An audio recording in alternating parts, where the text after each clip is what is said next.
Hey, what's up, fam? Thank y'all for tuning in once again. As always, be sure to like, share, comment, and subscribe. And when you do subscribe, hit the notification bell so every time I drop a video, you will be the first to know about it. Hey, out here running some errands early Saturday morning. Got a day off. Said let me get out here and do some things, enjoy some of this fresh air, cool brisk day, cool beans. You know what I'm saying?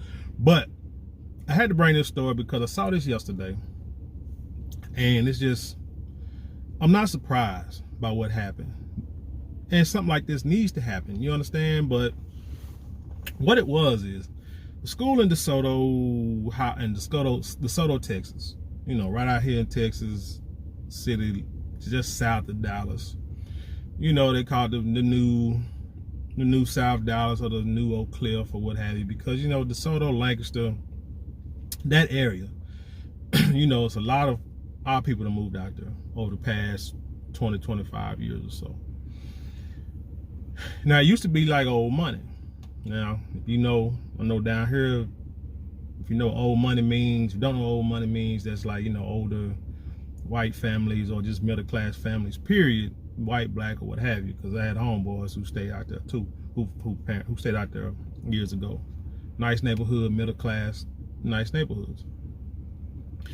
But for some reason, the powers that be decided that they want to move all of our people down that way. Now, notice this, maybe 20 years ago, when I was first looking for a house, and the real estate agent kept trying to take us south of 20, and I was like, nah, I don't want to move south of 20 because I see what's going on. I said, I want to move somewhere.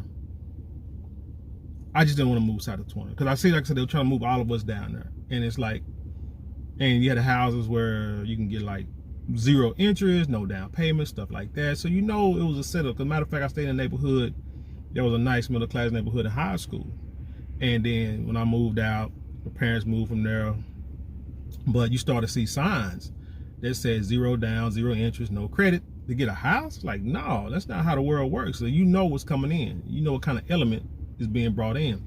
Same thing was starting to happen in DeSoto and Lancaster. And next thing you know, time passes. Now Lancaster, DeSoto, the crime rate has an uptick. Matter of fact, DeSoto High School, or was it Lancaster? I think it's Lancaster.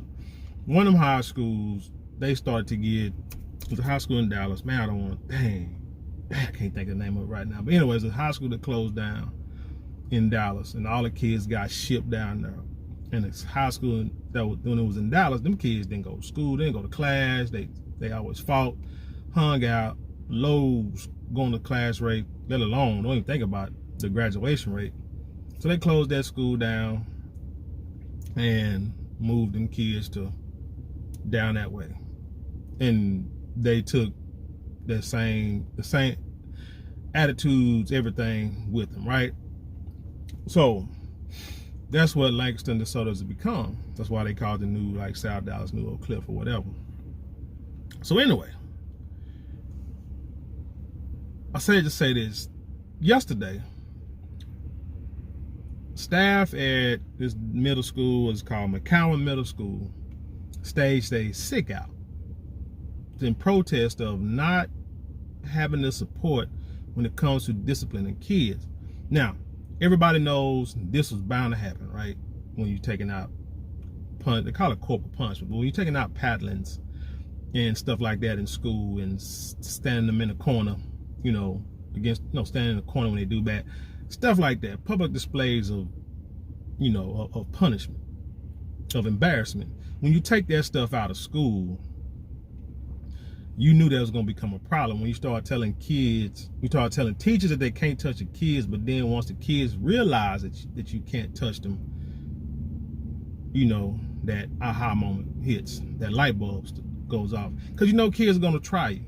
That's why I didn't understand, a lot of people didn't understand, like, how in the hell you going to not be able to discipline kids? Then you got these parents who don't want you to touch their kids, who don't want you to discipline their kids, but they want you to control them. They want you to do something that they can't do. They want you to do something that they decided the task, the job that they decided to take upon themselves without your input. That's one thing I say about these folks with like a bunch of kids. I don't care, like baby mama, baby daddies, whatever, got a bunch of kids, and you want help with them. Man, help I will do. Support is what I will do. Support you in you trying to get better. That's what I will do. I will not help you maintain a lifestyle that's detrimental to yourself and your children. I cannot do that. You got it. Because my thing is,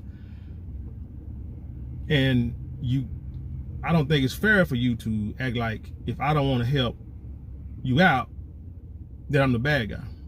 And the statement I have is, I wasn't there when you conceived them kids. You did not come to me and say, hey, Marlon, I plan on having a baby with a no-count ass dude.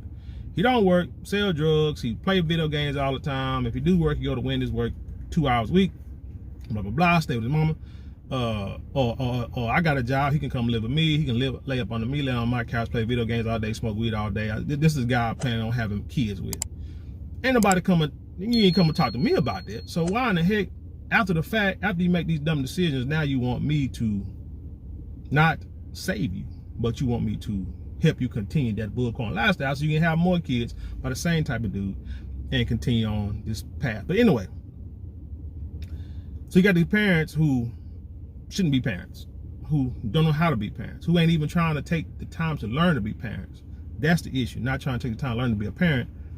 Want the school to babysit, control their kids while they out, half of them not working, or if they is working, they're working some job they can't stand, they're making a lot of money, can barely pay bills, and upset with the world by the choices that they made.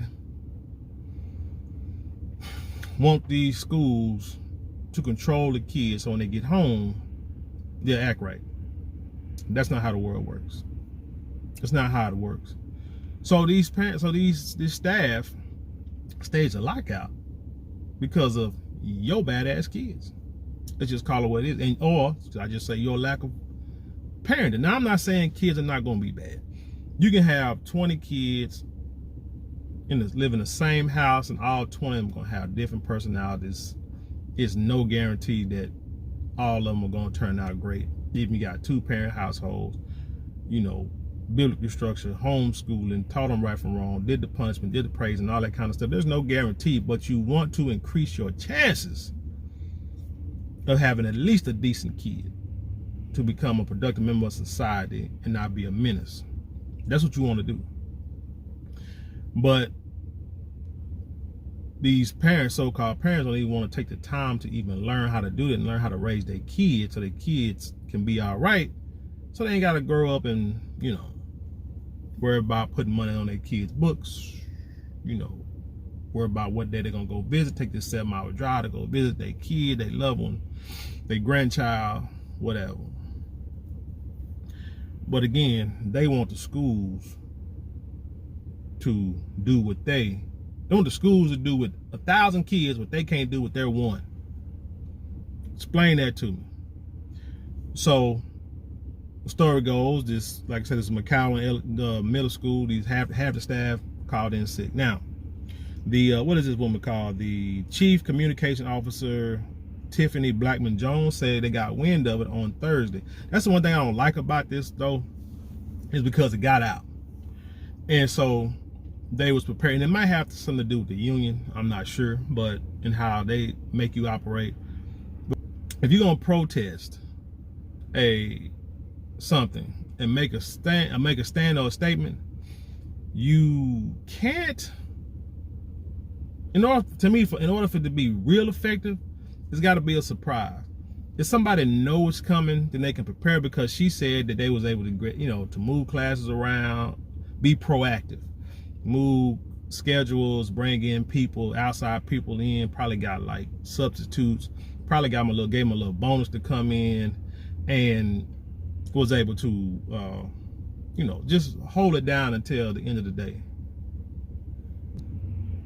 Like I said, they was able to probably, you know, hold it down for the end of the day, and they said they got a staff meeting on Monday to talk about this. But anyway, the staff, again, they did the sick out because they're not getting support for when it's time to punish these kids for acting up. Man, you see video where these kids be cussing out these teachers, trying to fight these teachers. Then they put videos up. They don't do their work. They have their cell phones out, all kind of stuff. And the teachers are not allowed to do anything. And these kids continue to blatantly disrespect the teachers.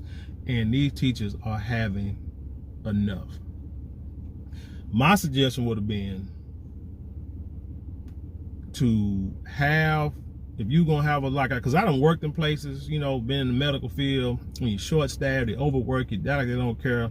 We always be talking about, man, we ought to just, everybody should just call off tomorrow. Or everybody should call off Friday, see what they do, see what happens, see that they need us and they gotta treat us better. That's basically the attitude you need to have to really make a change. If you wanna make a quick change, that's exactly what you need to do. I think they should have done that. I think it should just, everybody just somehow had a secret meeting and just said, hey, we're gonna call off tomorrow. And it's funny how they chose a Friday. Like, end of the year, ain't really nothing going on Friday, you know, because it's like holidays about to hit, so ain't like no kids even gonna be in school Monday, so they probably didn't do nothing yesterday anyway, but watch movies all day and stuff like that.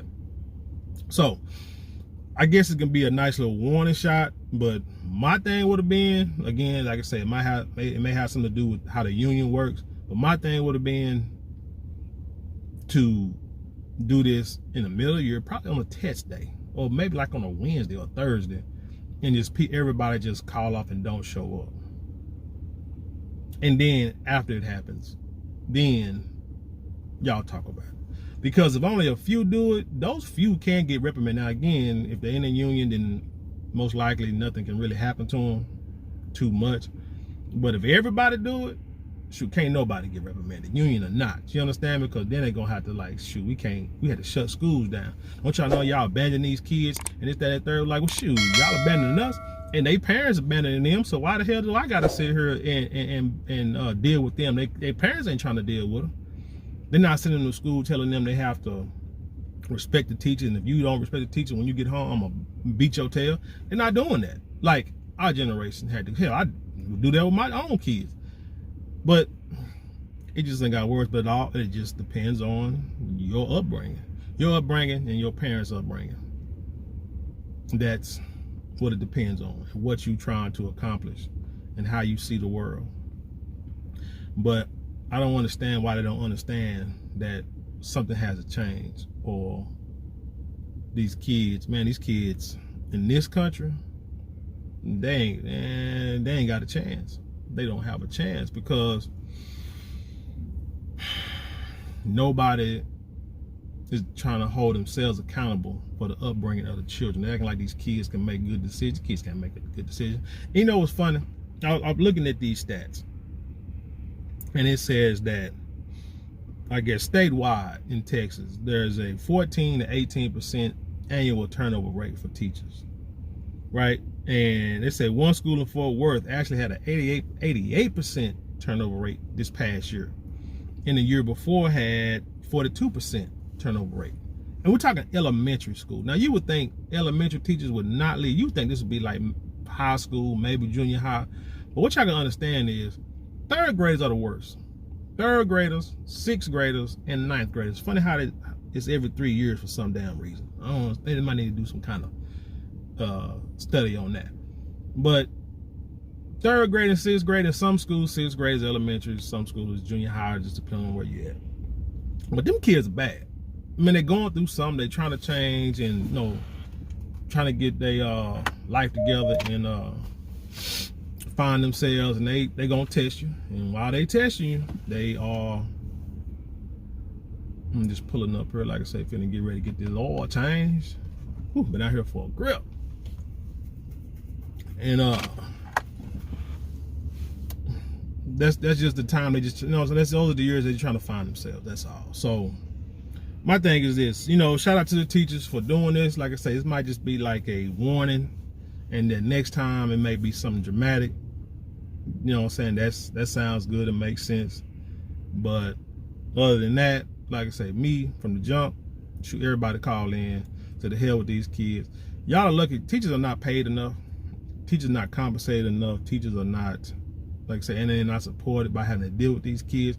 So my dad was a substitute teacher for a little while. He said, well, he used to always talk about how them kids was like bad and stuff. So he said, I'm not doing that, man. All they do is sit there, play on their phones, just say something, they got something to say. I just tell them to go to the office. You know what I'm saying? He said, I'm not dealing with them kids. I'm too old for this. Cause I'd have end up, you know what I'm saying, put that heat on one of them damn kids acting up. But anyway, parents, you gotta do better.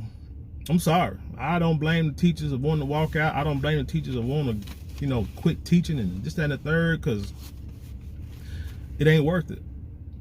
It ain't worth it. And what's sad is you got teachers who love to teach. Just like you got people that love to be in the healthcare and take care of people.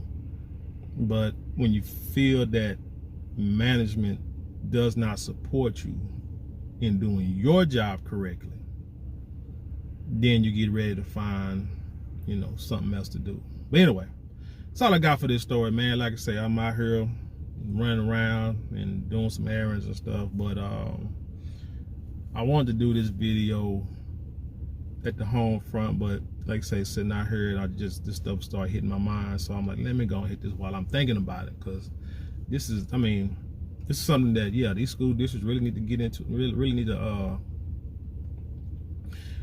to figure something out, or all these schools gonna be closed down, and they're gonna have nothing but charter schools, and you're gonna have no choice but to homeschool your kids. You're gonna have no choice but to raise your children or suffer the consequences. But anyway, tell me what you think about the story. Leave your comments below, then share it with the world. And with that being said, leave you in peace, and I'll see you on the other side.